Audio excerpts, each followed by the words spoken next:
Assalamualaikum warahmatullahi wabarakatuh. Kembali lagi ke pembelajaran geografi dengan Bu Syara. Kali ini kita akan membahas tentang kualitas penduduk dan indeks pembangunan manusia. Baiklah, apa sih itu kualitas penduduk dan indeks pembangunan? Kualitas penduduk adalah tingkat taraf kehidupan penduduk yang berkaitan dengan kemampuan dalam pemenuhan kebutuhan seperti pangan, sandang, perumahan, kesehatan, dan pendidikan. Faktor yang mempengaruhi kualitas penduduk. Yang pertama, tingkat pendidikan merupakan modal dasar dalam mengembangkan kemampuan intelektual seseorang. Tingkat kesehatan. Kesehatan merupakan harta tak ternilai dan merupakan modal berharga bagi seseorang untuk memulai aktivitasnya.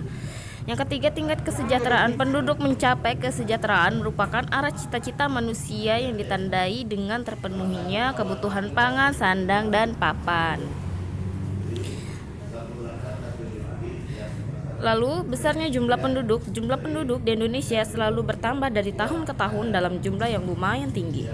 Lalu, tingkat pertumbuhan penduduk yang tinggi, besarnya laju pertumbuhan penduduk membuat pertambahan jumlah penduduk semakin meningkat. Ini adalah masalah kependudukan di Indonesia. Lalu banyaknya jumlah penduduk miskin. Kemiskinan juga menjadi salah satu masalah melanda di Indonesia. Persebaran penduduk yang tidak merata, jumlah kepadatan penduduk antar daerah di Indonesia memiliki perbedaan yang sangat tinggi. Jika diperhatikan, persebaran penduduk di Indonesia ini antar provinsi yang satu dengan provinsi yang lain tidaklah merata. Makanya diadakanlah program transmigrasi. Lalu tingkat pendidikan yang rendah. Kesadaran masyarakat akan pendidikan di Indonesia masih tergolong rendah. Dari undang-undang yang dikeluarkan terlihat bahwa wajib belajar penduduk Indonesia masih terbatas 9 tahun. Sementara negara lain menetapkan angka lebih dari 12 tahun dalam pendidikannya.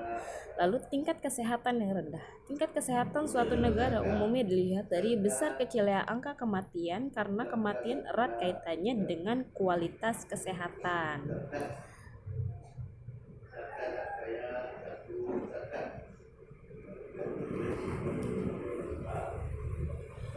Lalu upaya untuk meningkatkan kualitas penduduk bidang pendidikan.